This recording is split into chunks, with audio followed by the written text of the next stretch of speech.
Proses pembuatan sampan pacu jalur, dan kisah sakral di baliknya.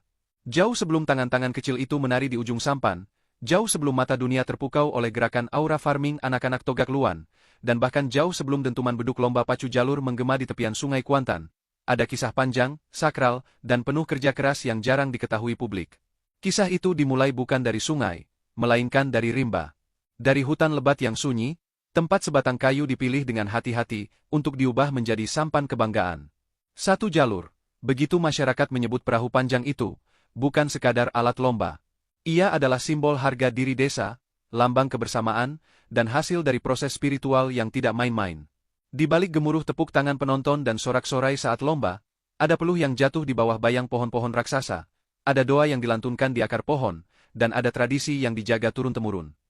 Musyawarah dan misi ke rimba. Semua dimulai dengan musyawarah adat.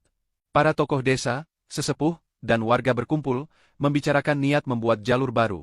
Ini bukan keputusan ringan, karena membuat satu jalur butuh biaya ratusan juta rupiah, dan kerja keras yang menyatukan banyak orang. Jika sudah sepakat, misi pun dimulai.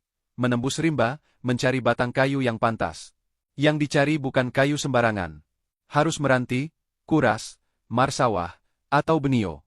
Ukurannya tak main-main, bisa sepanjang 30 hingga 40 meter, dan diameter lingkaran sekitar 6-10 hasta.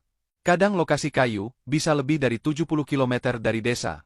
Perjalanan darat dilakukan dengan kendaraan roda 4, lalu dilanjutkan jalan kaki berjam-jam, melintasi bukit, lembah, hingga sungai-sungai kecil. Setiap langkah adalah perjuangan. Ritual di akar kayu. Tiba di lokasi, warga tak langsung menebang. Mereka menggelar ritual khusus.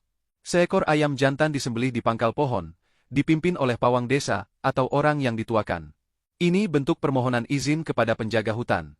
Mereka percaya, setiap pohon besar di rimba punya penunggu. Menebang tanpa izin adalah malapetaka.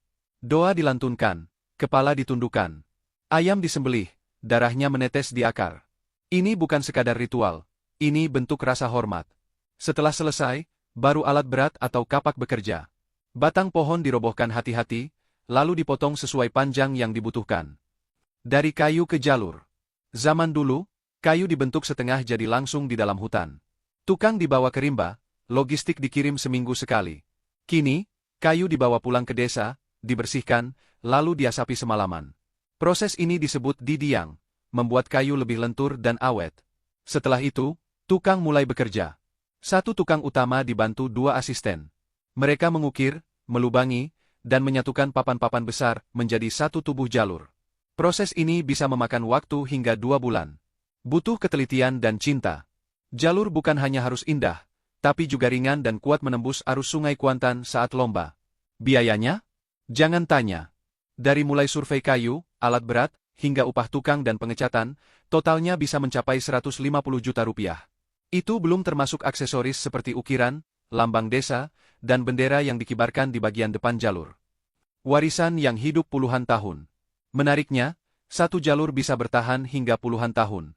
Ada jalur yang berusia 20 tahun, dan masih gagah menari di atas sungai. Kuncinya? Perawatan.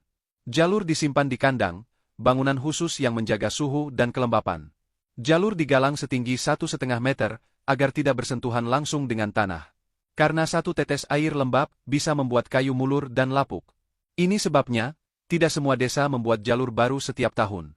Mereka merawat yang lama seperti merawat pusaka. Karena jalur bukan cuma alat lomba, ia adalah simbol sejarah, kebanggaan, dan kerja keras kolektif. Menari di ujung dunia digital. Dan kemudian, muncullah Rayyan. Bocah kecil yang menari di ujung jalur, dengan gerakan luwes dan ekspresif. Tarian Togak Luan yang dulu hanya dikenal masyarakat Kuansing, kini jadi tren dunia dengan nama aura farming. Gerakannya, menepuk udara, menggulung tangan, lalu duduk saat posisi kalah, itu adalah strategi untuk memberi sinyal ke pendayung. Video Rayyan viral. Diparodikan oleh anak-anak Korea, Jepang, hingga selebgram Eropa. Dari rimba yang sunyi, jalur kini menembus TikTok. Tradisi lokal menari di ujung dunia digital. Kesimpulan. Dari akar budaya ke akar viral. Pacu jalur Kuansing bukan sekadar lomba.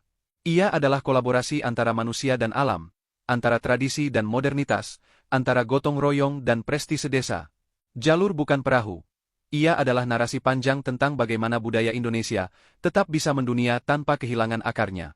Dan setiap kali kita melihat bocah menari di ujung jalur, ingatlah bahwa sebelum semua itu terjadi, ada pohon yang ditebang dengan doa, ada rimba yang ditembus dengan peluh, dan ada masyarakat yang tak pernah berhenti menjaga warisan.